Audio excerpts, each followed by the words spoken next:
반갑습니다. 주식탐구생활 전재인입니다. 이 영상을 녹화하는 날짜는 2023년 9월 2일 토요일자고요.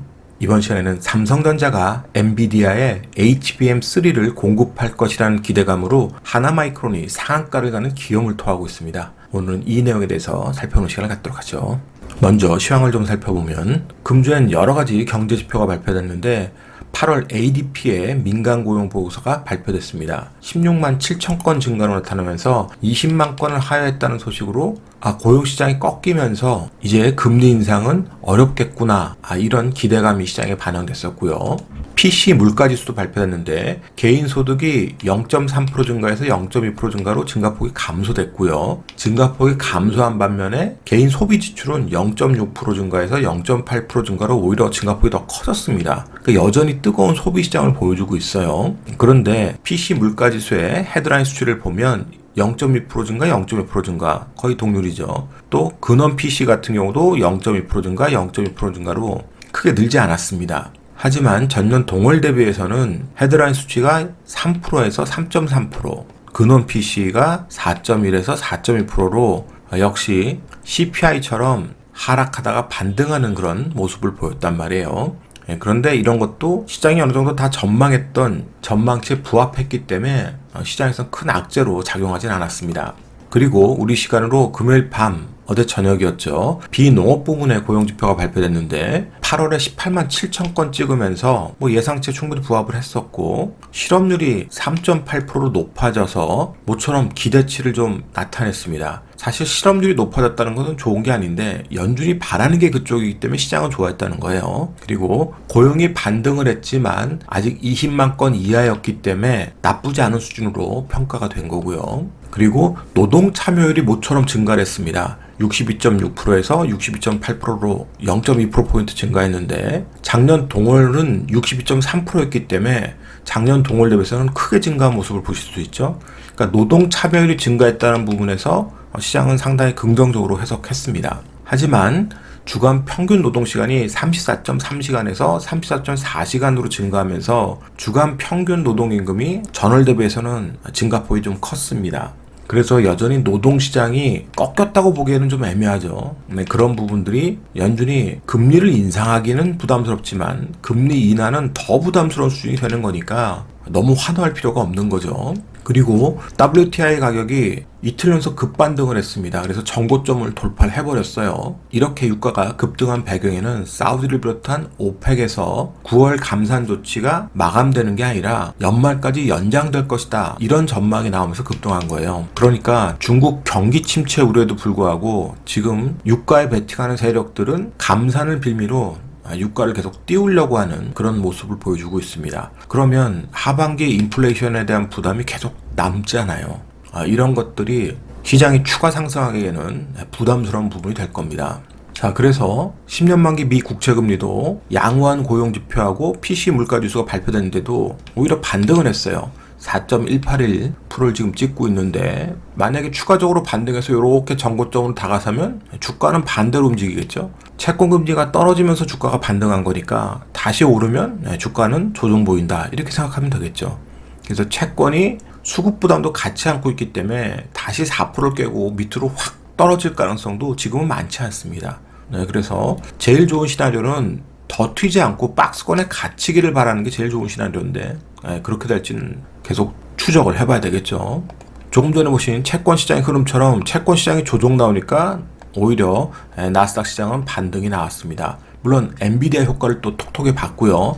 13,000포인트를 다시 한번 회귀를 했는데 채권 시장에 다시 올라오면 조정 또 나오는 거예요. 그럼 조정 나오게 되면 다시 이 자리에서는 또 기술적 반등할 수 있는 계기가 되겠죠. 그래서 그런 부분들을 계속 추적하면서 내가 매수할 자리 찾고 대응할 자리 찾으면 될 겁니다. 그리고 우리 시장 같은 경우는 나쁘지 않은 소식이 전해졌습니다. 중국이 외화 지준율을 2%포인트 인하했어요. 2021년 12월에 9% 수준에서 최근에 4% 수준까지 크게 떨어지는 모습입니다. 결국은 환율 방어하겠다는 소리인데 큰 효과를 보진 못하지만 단기적으로 어쨌든 우리 시장에는 나쁘지 않은 환경이 되는 겁니다. 그리고 정부가 8월 수출입 동향을 발표했는데 수출 수입 모두 다 감소한 좋지 않은 모습입니다만 어쨌든 수입이 더 크게 감소했습니다. 22.8% 감소하면서 무역 수지는 흑자를 또 만들어냈어요. 자, 보시다시피 6월, 7월, 8월 모두 다 감소를 했는데 수입이 더 많이 감소하다 보니까 무역 수지는 계속 흑자를 만들어내고 있습니다. 불황형 흑자라고 하죠. 좋은 모습은 아니에요. 그래도 흑자라고 하니까 환율에는 나쁘게 영향 미치진 않겠죠.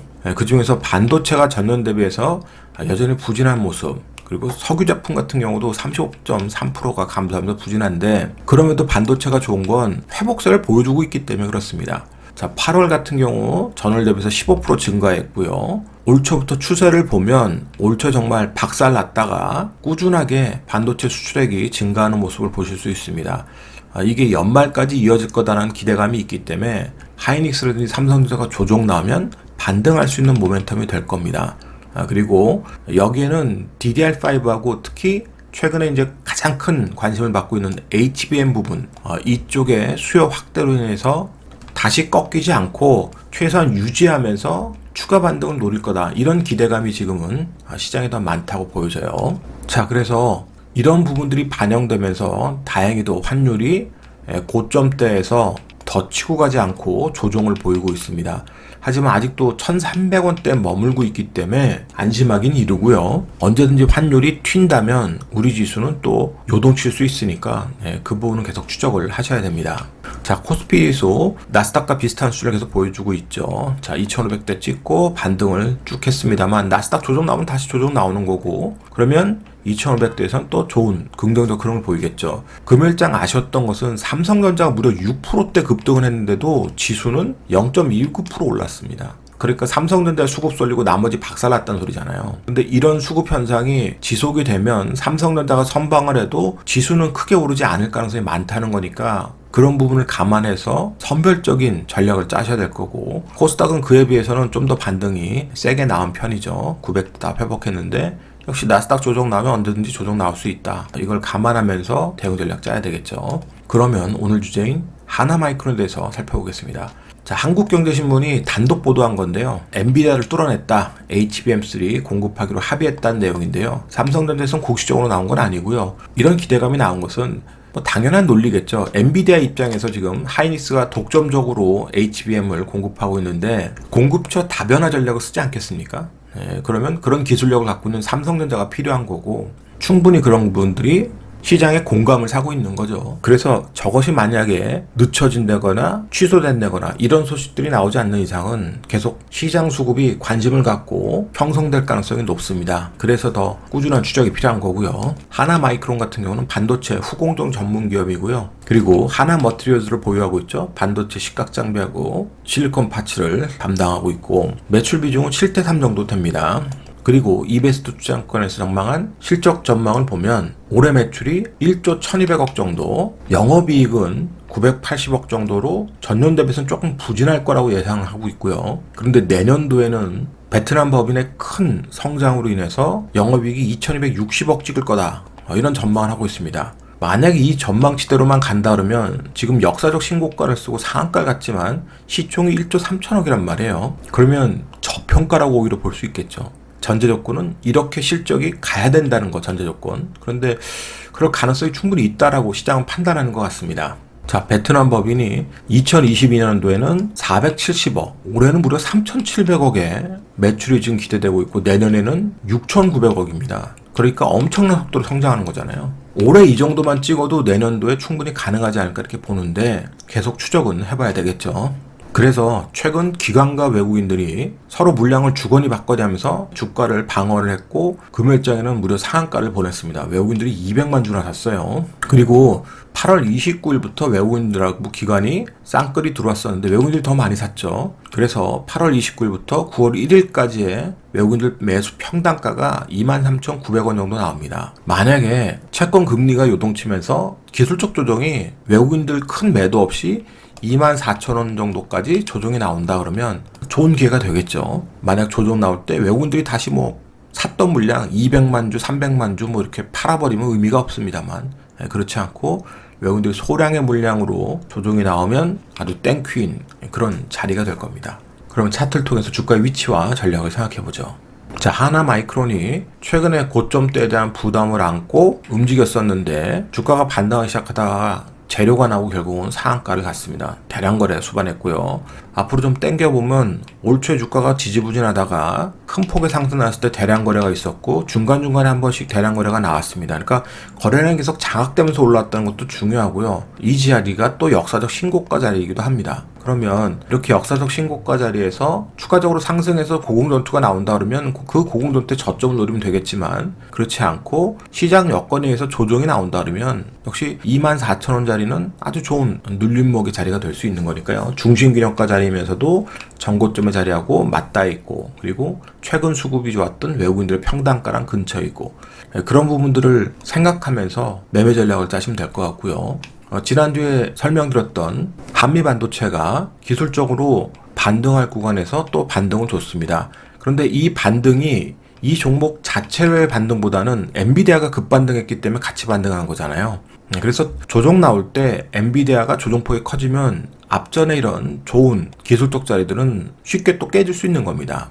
그래서 그런 부분들을 항상 감안하면서 전략을 짜시고요. 지금의 이 반등도 거래량이 부족한 반등이니까 그런 부분도 고려하실 필요가 있습니다. 그래서 한미반도체도 계속 추적을 해보시고 오늘 주제인 하나마이크론의 눌림목 자리도 계속 추적하면서 반도체에 대한 기대감이 계속 살아있다면 분명히 또 좋은 기회를 줄 테니까요. 침착하게 잘 대응해 보시기 바랍니다. 오늘자 한 줄 요약. 공급처 다변화 수혜주를 주목해보자. 이 영상이 도움이 됐다면 좋아요, 구독하기 부탁드리고요. 저는 다음 시간에 또 뵙도록 하겠습니다. 고맙습니다. 전지인이었습니다.